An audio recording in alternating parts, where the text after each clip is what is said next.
En un tiempo donde el mundo yacía cubierto por la sombra del silencio divino, cuando los profetas ya no hablaban y la esperanza se marchitaba como higuera seca en el desierto, una voz resonó más allá del tiempo. En el principio era el Verbo, y el Verbo era con Dios, y el Verbo era Dios. Así comienza la más grande historia jamás contada. El Verbo no era solo palabra, era vida, era luz.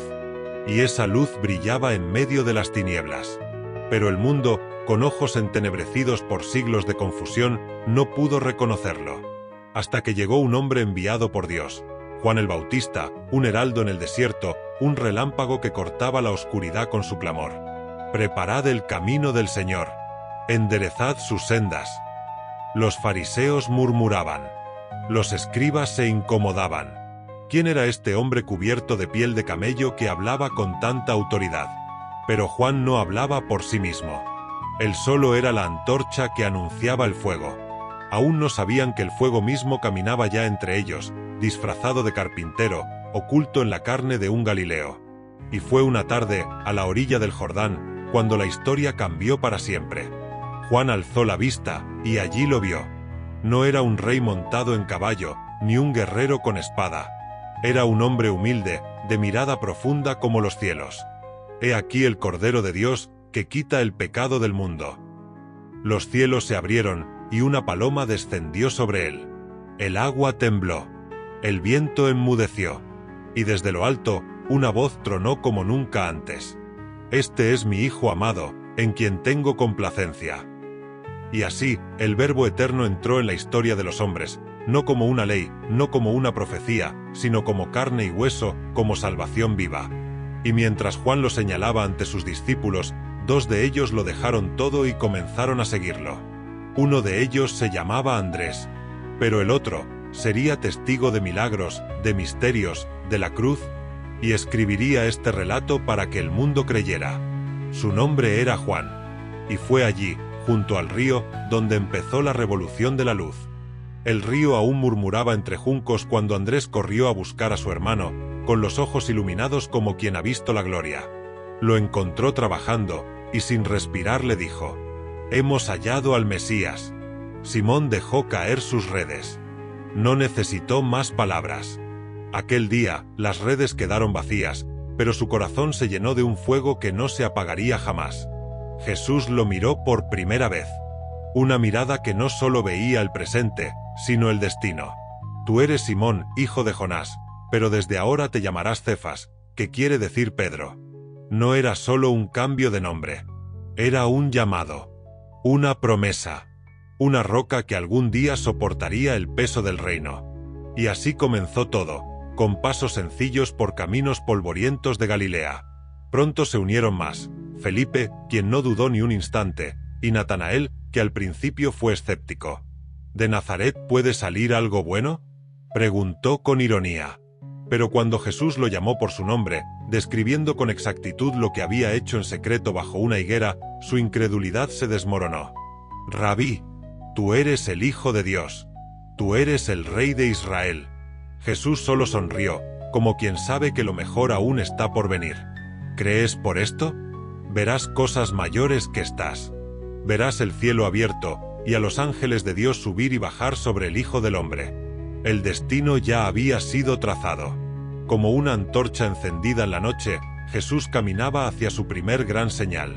No en el templo, no entre tronos, sino en una boda, donde el agua sería vino, donde la alegría humana encontraría su reflejo divino, donde el primer milagro sellaría el inicio de su gloria.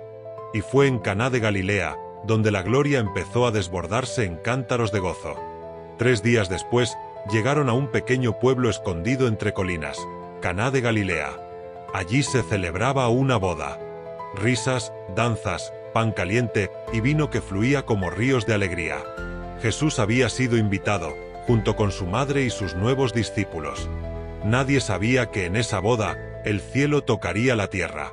María, con esa mirada de madre que lo conocía más que nadie, se acercó en silencio. «No tienen vino». Fue una frase breve, pero en ella vibraba la urgencia del momento y el presentimiento de un milagro. Jesús le respondió con respeto, pero con una extraña distancia. Mujer, ¿qué tiene que ver eso con nosotros? Aún no ha llegado mi hora. Pero su madre no discutió. Solo le dijo a los sirvientes, con una fe que movía montañas: «Haced todo lo que él os diga». Y entonces, el misterio comenzó. 6 tinajas de piedra, vacías, usadas para la purificación de los judíos, fueron llenadas de agua hasta el borde. Silencio. Expectativa. Los sirvientes se miraban unos a otros con incredulidad. «Ahora, sacad un poco y llevadlo al maestro de ceremonias». El hombre probó. Se detuvo. Frunció el ceño. Lo saboreó otra vez, y sus ojos se abrieron como puertas al asombro. «Llamen al esposo», gritó. Todos sirven primero el buen vino, y cuando ya están satisfechos, el inferior. Pero tú has guardado el mejor vino para el final. Nadie entendía. Nadie, excepto los discípulos.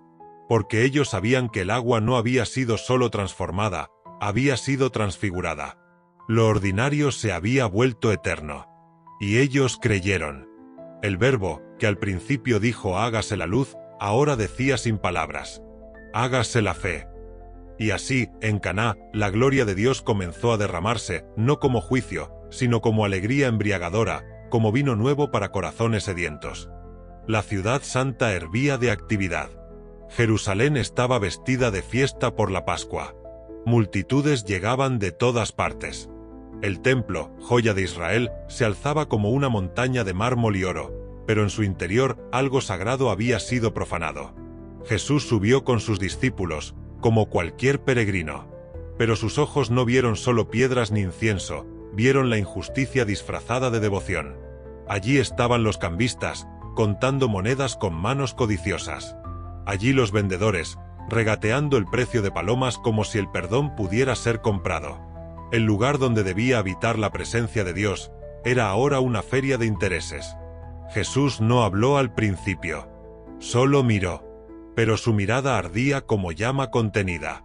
De pronto, con sus propias manos, tejió un látigo de cuerdas. Y entonces, el Verbo desató su fuego.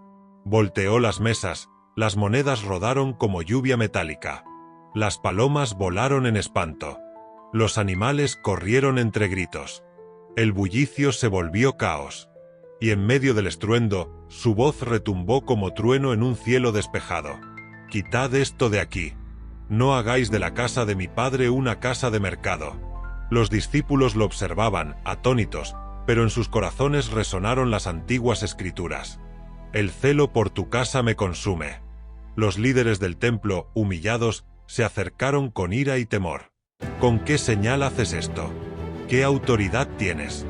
Y entonces, Jesús, enigmático, les lanzó una profecía que solo el tiempo revelaría: «Destruid este templo, y en 3 días lo levantaré».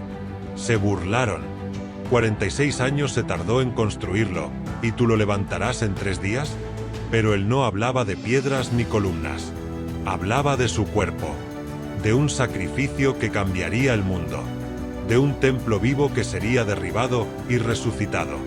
Y así, por primera vez, el mundo vio al Cordero con el rugido de un león. Era de noche. La ciudad dormía bajo un manto de estrellas. Pero un hombre no podía descansar. Nicodemo, fariseo respetado, maestro en Israel, caminaba con pasos cautelosos por calles en penumbra. Su mente, poderosa y estructurada, ardía con preguntas que ni años de estudio podían responder.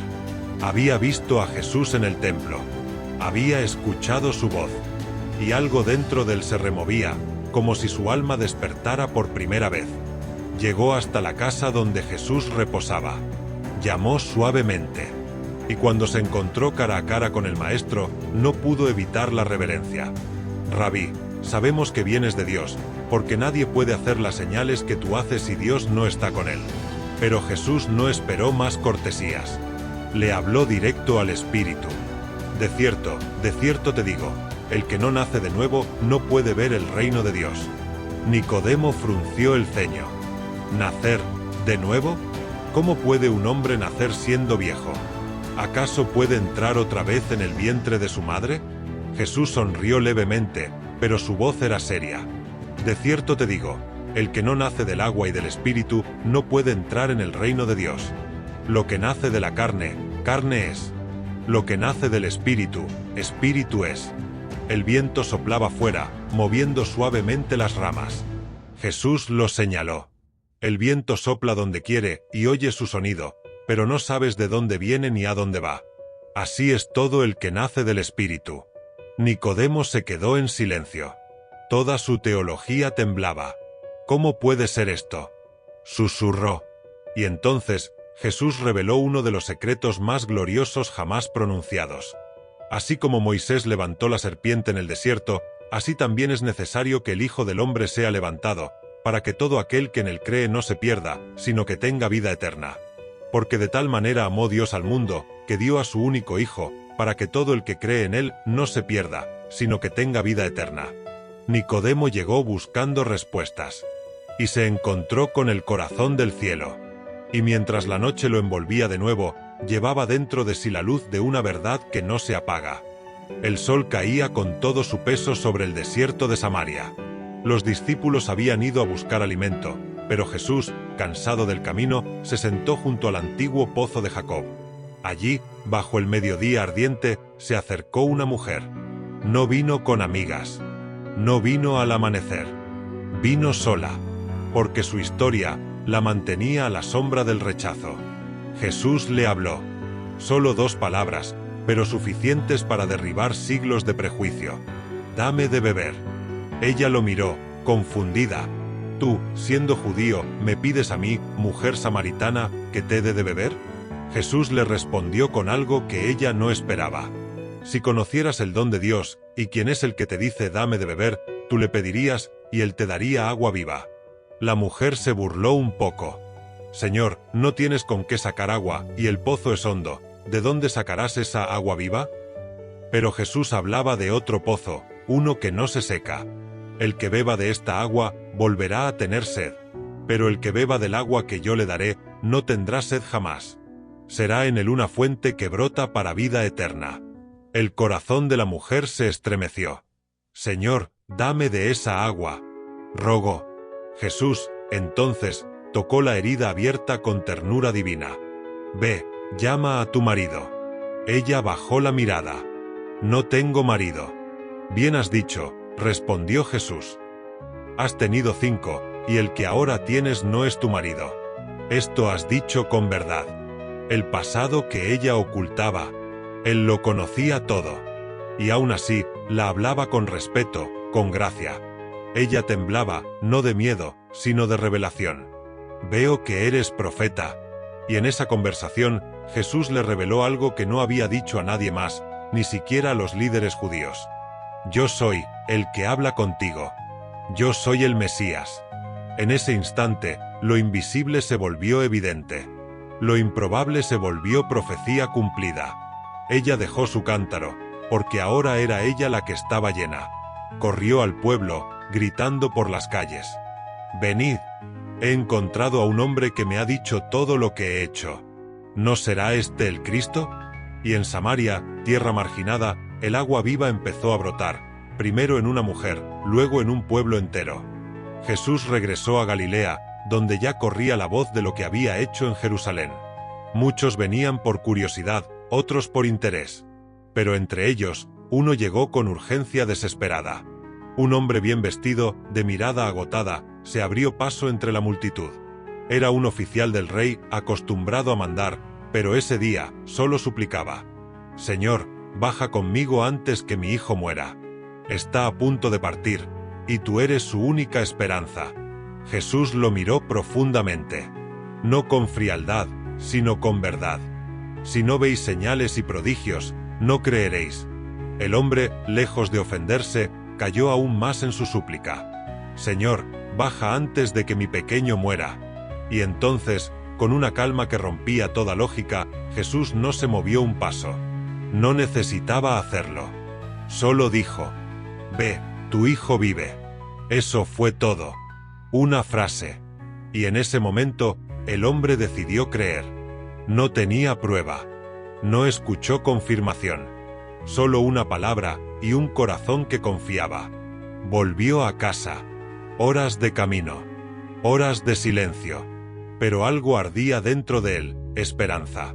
Y mientras aún caminaba, sus siervos corrieron a encontrarlo. «Tu hijo vive».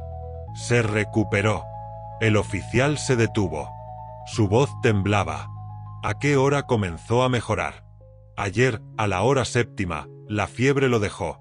Era exactamente la hora en que Jesús había dicho, «Tu hijo vive».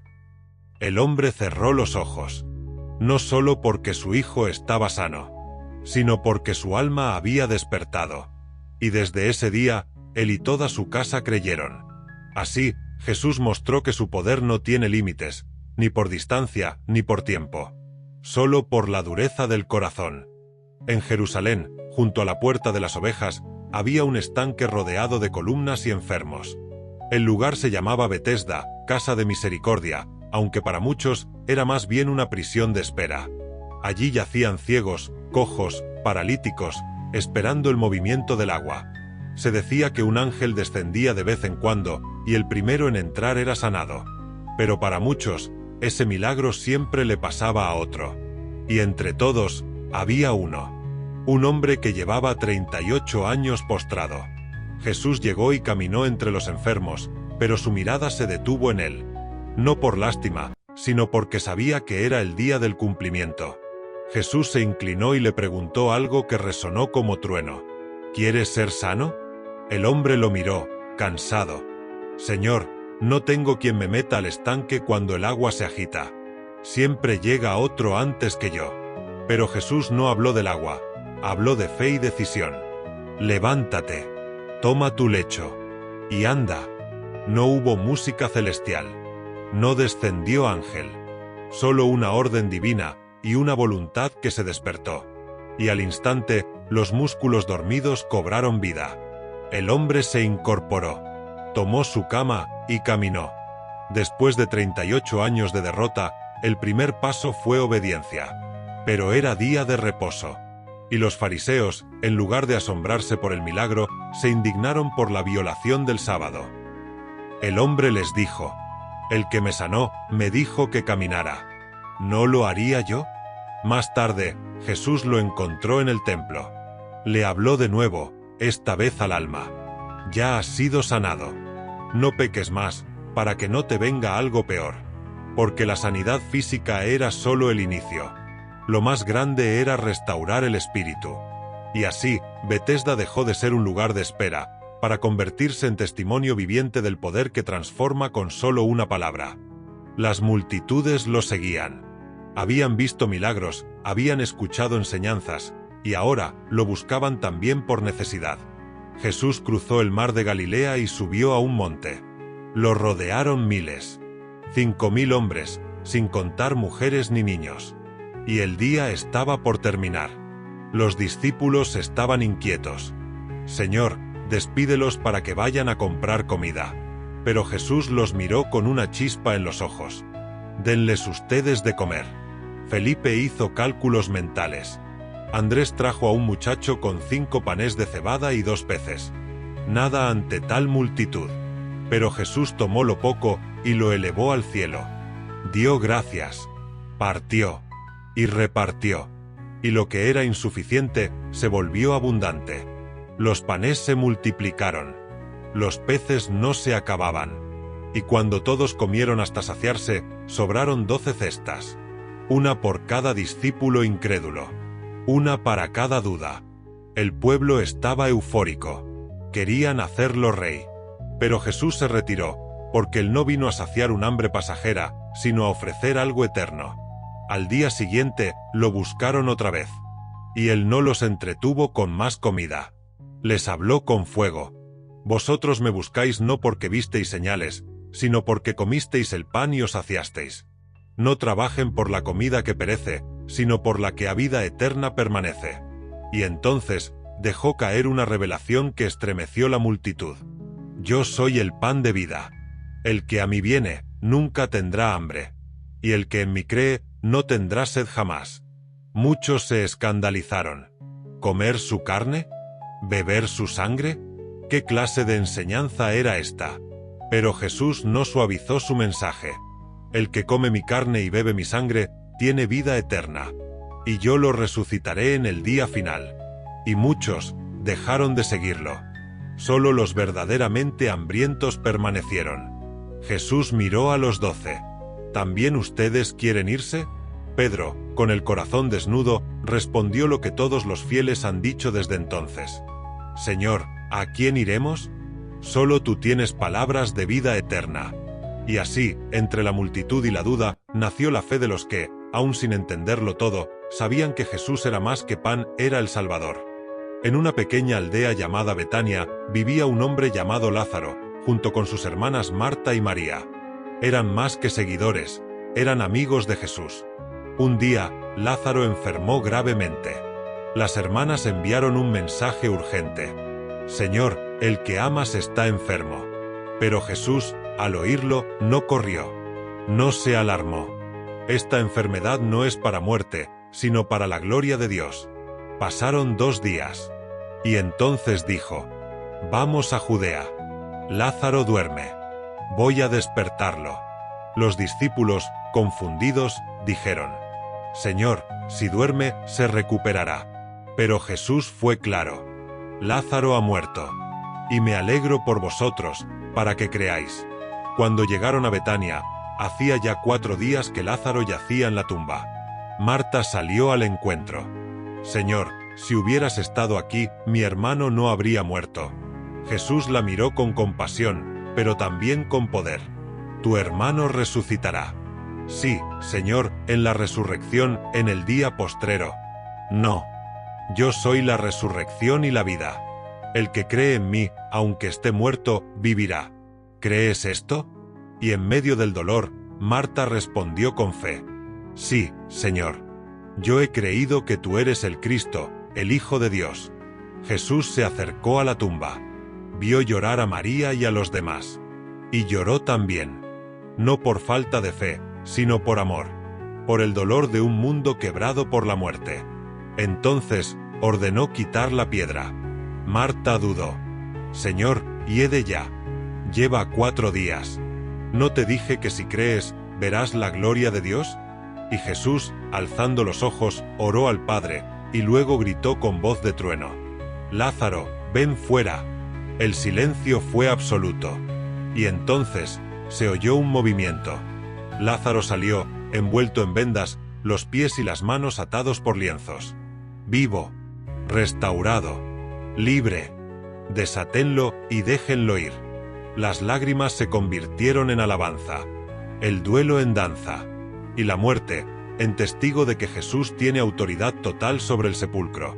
Porque Él no vino a mejorar vidas, vino a vencer la muerte, abrir los cielos y dar vida eterna a todos los que creen.